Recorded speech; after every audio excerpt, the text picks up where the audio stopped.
Right. I feel pretty strongly about this one because worked at a lot of companies, hired a lot of people, learned a lot from the places I worked and from having to hire myself. The key instrument, you set up a company, you need to hire people, and maybe you don't have much experience in the interview process. Now, apparently my interview process was unique. The people who eventually got hired were like, James, it was the weirdest interview I've ever had. To me, that was a compliment. And I, based on the team that we created, said to me that I got it right. So, how to interview? Now, so this is, you're outside a corporate structure where they'll press on you what you're going to look for. But this is my process, and, maybe it'll help you hire. So, CVs. You obviously had a lot of CVs. For me, I skipped over most things and I went straight to their interests. Naturally, they would have a job, or perhaps they're graduates. If they just had education and no interests, or something they did outside of their, day-to-day, I don't care if they got straight A's. I'm not interested. If they didn't have an interest, I really always went for sport. If someone played competitive sport, I always interviewed them. That to me was the key thing. I'd then look at their academic record and really A and B. If you ain't got A and B grades, I'm sorry. Next. So that's my first sift. And then you'd look through the CV. I generally look for good structure. If the CV wasn't well structured, I'd kind of toss it to one side. And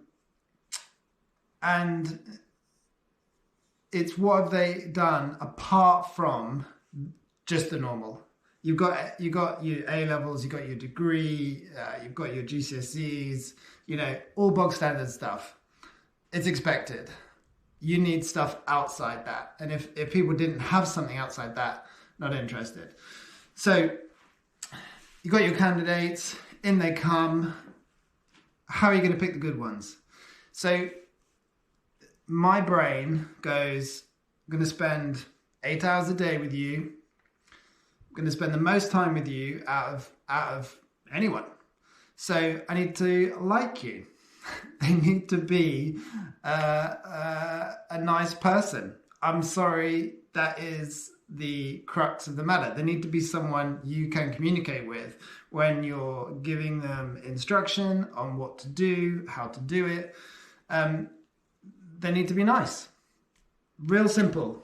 So you're going to look for nice. So you can read flags immediately if someone's going to be a bit offish. And just take the red flag, wrap up the interview, gone. So if they succeed in the nice element, make eye contact, shake your hand, sit nicely, attentive, that all comes under nice. So I would always start my interview was, where are you from? Where from?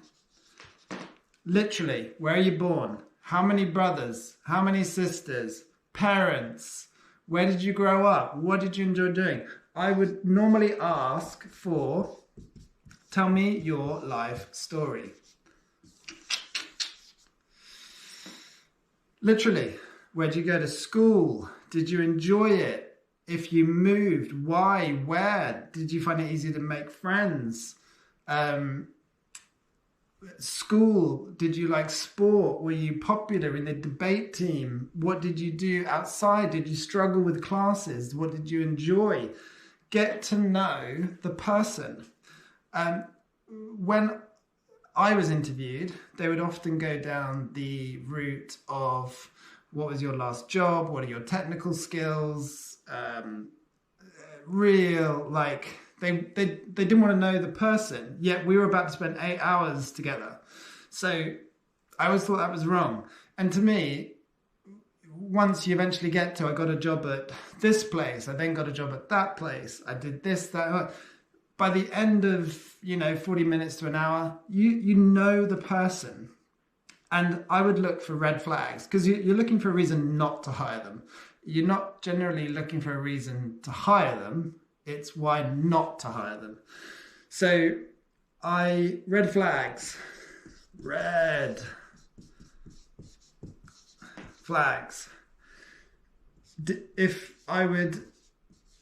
they got into disputes, red flag. This one's harsh. Family issues, red flags.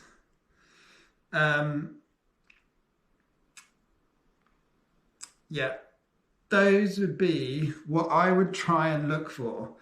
If they had a dispute at a previous workplace, perhaps they sued a previous workplace. If they have ongoing family disputes, family issues, it's a red flag. They will bring that into the office. Do not hire those people. And you're really delving into that life story. You're really pushing into the nooks and crannies. I remember one interview we were having in this very room. The lady suddenly realized, she was like, I'm not a good hire. And I think I had probed enough questions, and she was just like, oh, I'm not actually ready to work. And we were like, oh, okay, thanks for being honest. And she's like, oh, well, I really need to seek help. So I always delved into these life stories. And it will also highlight, you're looking for that independent thinking. You're looking for that entrepreneurial spirit. None of them will have it, but you're hoping. You're looking for that ambitious, competitive type of person that will do a good job. And linking into other videos, that 3 standard deviation person. If someone tells me, oh yeah, I don't go to the gym because I get home at 7, it's a little late. What? Shut up. It's not a little late.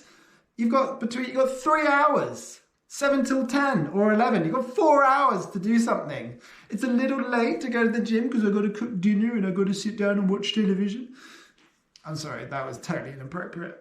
It's rubbish. There's so much time in the day to get so much stuff done. And that's the type of person you're looking for. So they must have an outside of work hobby or an outside of school hobby that they do to a high level. That to me is a hiring reason to hire someone. Try and get into if they've had disputes, family disputes, have ongoing issues. You get... I also try to unearth people that want an easy ride. So if someone says, oh, what are the benefits of working here? Red flag. What time do you start work? Red flag. What time do you finish work? Red flag.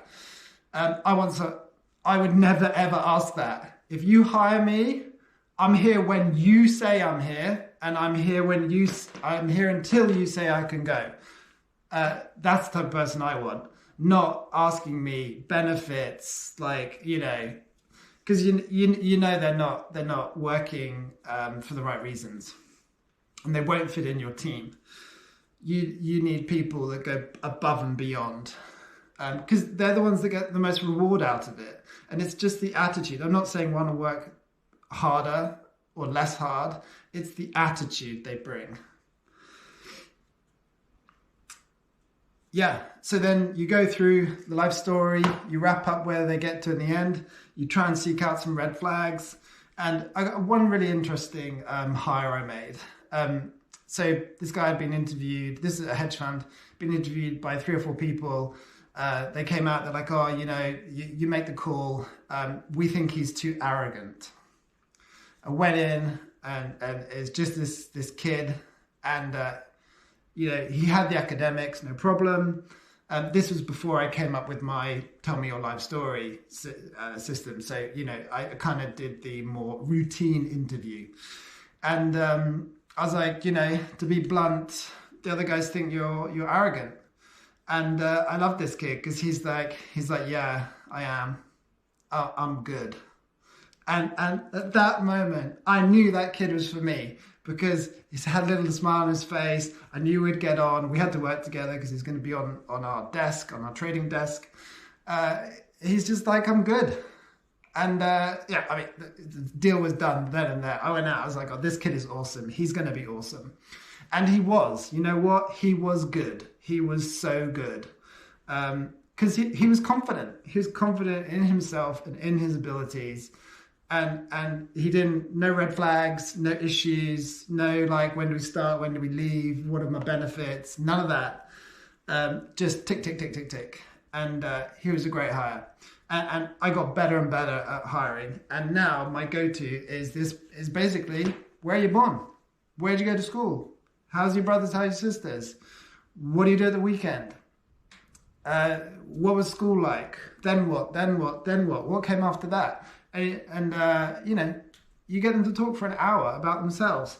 You search out those red flags. You'll do well. That's it.